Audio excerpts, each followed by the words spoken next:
और दोस्तों, स्वागत है आप सभी का हमारे YouTube चैनल ज्योतिष प्रादेश विज्ञान पर। आज की वीडियो के माध्यम से मैं आप सभी ज्योतिष प्रेमियों के समक्ष या आप सभी वेद प्रेमियों के समक्ष ज्योतिष का एक बहुत ही महत्वपूर्ण विषय लेकर के उपस्थित हुआ हूं। इस वीडियो के माध्यम से दिशाशूल संबंधित बहुत ही महत्वपूर्ण विषय पर परिचर्चा मैं आप सभी के समक्ष करूंगा। वर्तमान में जो लोग शास्त्र के माध्यम से प्रत्येक प्रतिक्रिया का संपादन किया करते हैं, क्योंकि प्रत्येक क्रिया के संपादन में शास्त्र ही प्रमाण हमारे शास्त्रों के द्वारा, हमारे आचार्यों के द्वारा स्वीकृत किए गए हैं। तस्मात् शास्त्रम प्रमाणम ते कार्याकार्य व्यवस्थित हो, क्या कर्तव्य है क्या अकर्तव्य है, इस विधा के निर्धारण में शास्त्र ही प्रमाण होते हैं। और जो मनीषी, जो आचार्य वर्तमान में भी शास्त्रों के प्रत्येक सिद्धांतों का अनुपालन करके किम कर्तव्यम किम अकर्तव्यम इस विचारधारा का अनुपालन करते हुए अपनी प्रत्येक क्रिया का संपादन करते हैं, तो वह मनीषी प्रत्येक नूतन कार्य को प्रारंभ करने से पूर्व अथवा किसी नई दिशा की ओर यात्रा करने से पूर्व इस विषय का विचार करने के पश्चात ही उस नए कार्य को प्रारंभ करते हैं। अगर हम भी आचार्यों के द्वारा अनुसंधान परक इस दिशाशूल विषय का विचार करने के पश्चात किसी नए विषय का प्रारंभ करते हैं, किसी नई यात्रा का प्रारंभ करते हैं, किसी नए व्यापार का प्रारंभ करते हैं, तो उस व्यापार में निर्विघ्नता हमको अवश्य रूप से प्राप्त होती है। तो सर्वप्रथम तो किन किन विषयों में दिशाशूल का विचार किया जाता है, इस विषय को मैं आपके समक्ष प्रस्तुत करता हूं। तो हमारे आचार्यों ने कहा कि अगर आप किसी नए कार्य का प्रारंभ कर रहे हैं तो नए कार्य का प्रारंभ करने से पूर्व दिशाशूल का विचार करना चाहिए, अथवा किसी नए कार्य को प्रारंभ करने के लिए आप किसी विशेष दिशा का यात्रा कर रहे हैं तो उस विशेष दिशा की ओर यात्रा करने से पूर्व आपको दिशाशूल का विचार करना चाहिए। अथवा किसी लंबी यात्रा के लिए आप सभी लोग जा रहे हैं तो लंबी यात्रा में जाने से पूर्व भी दिशाशूल का विचार करना चाहिए। अथवा किसी नए कार्य को प्रारंभ कर रहे हैं, किसी नए व्यापार को प्रारंभ कर रहे हैं तो नए व्यापार को प्रारंभ करने से पूर्व, नए कार्य को प्रारंभ करने से पूर्व भी दिशाशूल का विचार करना चाहिए। अथवा विवाह से पूर्व, सगाई से पूर्व भी दिशाशूल का विचार हमारे शास्त्रों के द्वारा किया जाता है। अथवा किसी साक्षात्कार के लिए आप जा रहे हैं, इंटरव्यू के लिए आप जा रहे हैं, किसी धार्मिक यात्रा के लिए आप सभी लोग जा रहे हैं, किसी परीक्षा के लिए आप सभी लोग जा रहे हैं, तो इन सारे कार्यों को करने से पूर्व दिशाशूल का विचार किया जाता है। दिशाशूल का तात्पर्य क्या है कि हमें किस दिवस, किस दिन, किस दिशा की ओर यात्रा नहीं करनी चाहिए, इसका तात्पर्य ही दिशाशूल है। कहने का तात्पर्य शनिवार के दिन किस दिशा की ओर दिशाशूल है, शनिवार के दिन किस दिशा की ओर यात्रा नहीं करनी चाहिए, रविवार के दिन किस दिशा की ओर यात्रा नहीं करनी चाहिए, बुधवार के दिन किस दिशा की ओर यात्रा नहीं करनी चाहिए, इसका निर्णय ही दिशाशूल कहा जाता है। तो हमारे आचार्यों ने कहा कि सनौ चंद्रे त्यजेत पूर्वाम, आप सभी जानते हैं 10 दिशाएं होती हैं, पूर्व, पश्चिम, उत्तर, दक्षिण, ईशान, आग्नेय, वायव्य और नैऋत्य। बोले पूर्व दिशा की ओर शनिवार के दिन और चंद्रवार यानी सोमवार के दिन यात्रा नहीं करनी चाहिए। दक्षिणाम ही दिशम गुरौ, गुरुवार के दिन दक्षिण दिशा की यात्रा नहीं करनी चाहिए। इसी प्रकार सूर्य शुक्रे पश्चिमाम तु, सूर्यवार के दिन, शुक्रवार के दिन पश्चिम दिशा की यात्रा नहीं करनी चाहिए। बोले बुधे भौमी तथोत्तराम, उत्तर दिशा की यात्रा बुधवार के दिन अथवा मंगलवार के दिन नहीं करनी चाहिए। अगर आवश्यक ही हो जाए बुधवार के दिन, भौमवार के दिन उत्तर दिशा की यात्रा करना, तो इसके क्या प्रतिकार है, इसके क्या उपाय है, इसके क्या विकल्प है, इन सिद्धांतों का प्रतिपादन भी हमारे आचार्यों के द्वारा किया गया। इसी प्रकार ऐसान्याम गे सनौ शूलम, गे इत्युक्ते भवति बुधः, ईशान दिशा की यात्रा, ईशान कोण की यात्रा बुधवार के दिन नहीं करनी चाहिए और शनिवार के दिन नहीं करनी चाहिए।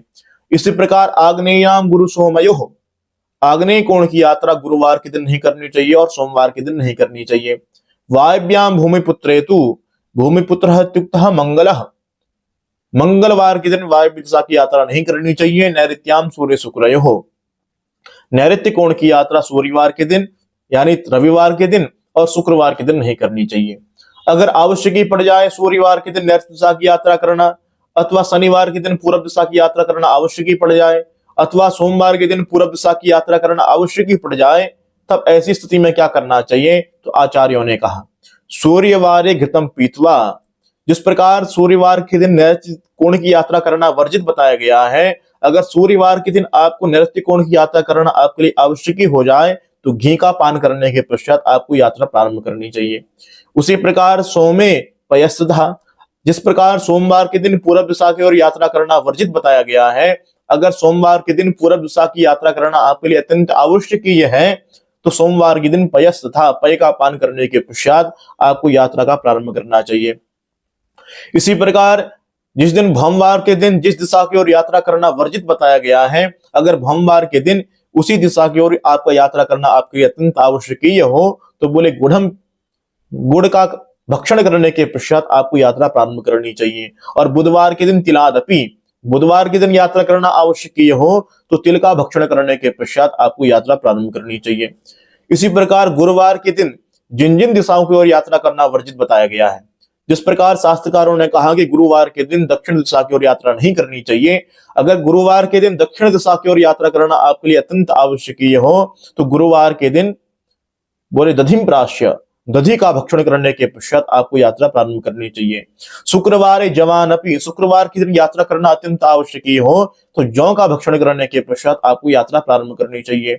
मासान भुक्त्वा शनिवारे, हमारे आचार्यों ने कहा कि शनिवार के दिन पूर्व दिशा की ओर यात्रा नहीं करनी चाहिए, अगर आवश्यक हो तो बोले मासान भुक्त्वा, उड़द का भक्षण करने के पश्चात आप पूर्व दिशा की ओर शनिवार के दिन यात्रा कर सकते हैं। इसमें शनिवार के दिन शनिवार का दिशाशूल खत्म हो जाता है। इसी प्रकार अगर आपको जिस दिन जिस दिशा की ओर यात्रा करनी चाहिए, अगर उस दिन उस दिशा की ओर दिशाशूल है तो जो उपाय हमारे शास्त्रकारों ने निर्दिष्ट किए गए हैं, इन उपायों का सहारा लेकर के उस दिशाशूल से आप सभी लोग बच सकते हैं। इसी प्रकार चंद्रमा के माध्यम से भी इसका निर्णय किया जाता है। बोले अगर चंद्रमा सम्मुख में हो तो अर्थ लाभ करवाता, सम्मुखे चार्थ लाभाय।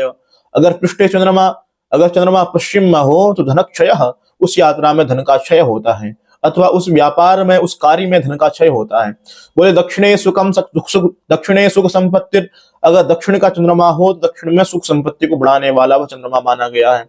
बोले वामे तो मरणम ध्रुवम, अगर वाम दिशा का चंद्रमा हो, उत्तर दिशा का चंद्रमा हो तो बोले कष्टकर होता है, उस यात्रा में अत्यधिक कष्ट का वहन करना पड़ता है, अथवा उस साक्षात्कार में उस परीक्षा में अत्यधिक परिश्रम के माध्यम से ही सफलता प्राप्त होती है, अथवा उस धार्मिक यात्रा में अत्यधिक कष्ट का वहन उस जातक अथवा उस जातिका को करना पड़ता है। अब हम समझे कैसे कि किस दिन किस दिशा की ओर चंद्रमा रहता है, कब चंद्रमा पूर्व में रहता है, कब चंद्रमा पश्चिम में रहता है। तो आचार्यों ने स्पष्ट किया कि मेघे च सिंहे धनु पूर्व भागे, अगर जन्म कुंडली में गोचर कुंडली में मेघ का चंद्रमा हो, सिंह का चंद्रमा हो, धनु का चंद्रमा हो तो पूर्व दिशा की ओर चंद्रमा माना गया है। अगर पूर्व दिशा की ओर चंद्रमा होगा तो सम्मुखे चार्थ लाभाय। वृषभ का चंद्रमा हो, कन्या का चंद्रमा हो तो मकर का चंद्रमा हो तो वृषभ, कन्या और मकर का चंद्रमा प्रायः दक्षिण का चंद्रमा माना गया है। और दक्षिण दिशा की ओर यात्रा करना भी श्रेष्ठ माना गया है, क्योंकि दक्षिणे सुख संपत्ति, अगर दक्षिण दिशा की ओर चंद्रमा होगा तो सुख संपत्ति को बढ़ाने वाला होगा। इसी प्रकार युग में तुलायाम घटे प्रतीच्याम, अगर जन्म कुंडली में गोचर कुंडली में मिथुन का चंद्रमा हो, तुला का चंद्रमा हो, कुंभ का चंद्रमा हो तो प्रतीच्याम, इन राशियों में चंद्रमा होने के कारण चंद्रमा की दिशा प्रतीच्याम यानी पश्चिम होती है। और कर्काल मीने दिशोत्तरश्याम, कर का चंद्रमा हो, वृश्चिक का चंद्रमा हो, मीन का चंद्रमा हो तो इन राशियों में चंद्रमा के विराजमान होने से वह चंद्रमा उत्तर का चंद्रमा कहा गया है। अगर उत्तर का चंद्रमा हो तो उत्तर दिशा की ओर यात्रा नहीं करनी चाहिए, क्योंकि अगर आप यात्रा करेंगे तो उस यात्रा में आपको अत्यधिक कष्ट का सामना करना पड़ेगा। इसी प्रकार हमारे आचार्यों के द्वारा चतुर्थ का चंद्रमा, अष्टम का चंद्रमा और द्वादश का चंद्रमा भी कष्टकर बताया गया है। इसलिए 4-8 बार इन स्थानों की चंद्रमा का भी विचार करने के पश्चात ही आपको यात्रा प्रारंभ करनी चाहिए, क्योंकि चतुर्थे कलहागहम, अगर चतुर्थ का चंद्रमा होगा तो निश्चित या उस यात्रा में आपको अत्यधिक कलह का सामना करना पड़ेगा, किसी लड़ाई झगड़े का सामना भी करना पड़ सकता है। इसी प्रकार मरणम अष्टमे, अगर अष्टम का चंद्रमा हो, आपने यात्रा प्रारंभ कर दी तो ऐसी स्थिति में यात्रा के साथ तात्पर्य नहीं है आपने कोई नया कार्य प्रारंभ कर दिया तो आपको अत्यधिक कष्ट का वहन करना पड़ेगा, आपको अत्यधिक परिश्रम करना पड़ेगा, पराक्रम करना पड़ेगा, और पराक्रम के माध्यम से ही, परिश्रम के माध्यम से उस कार्य की संसिद्धि होगी। इसी प्रकार द्वादश क्षति ही, अगर द्वादश का चंद्रमा हो, आपने कोई नया कार्य प्रारंभ कर दिया, आपने कोई नया व्यापार प्रारंभ कर दिया, आपने किसी दिशा की ओर नई यात्रा प्रारंभ कर दी तो उस यात्रा में आपको अत्यधिक धन का व्यय करना पड़ेगा। तो दर्शकों, आज की वीडियो के माध्यम से दिशाशूल संबंधित सामान्य विषय की चर्चा परिचर्चा आप सभी के समक्ष मेरे द्वारा की गई है। अगर आपको यह विषय प्रिय कर लगता है तो हमारे YouTube चैनल ज्योतिष फलादेश विज्ञान को सब्सक्राइब करना मत भूलिएगा। पुनः उपस्थित होंगे नई वीडियो के साथ, तब तक के लिए धन्यवाद।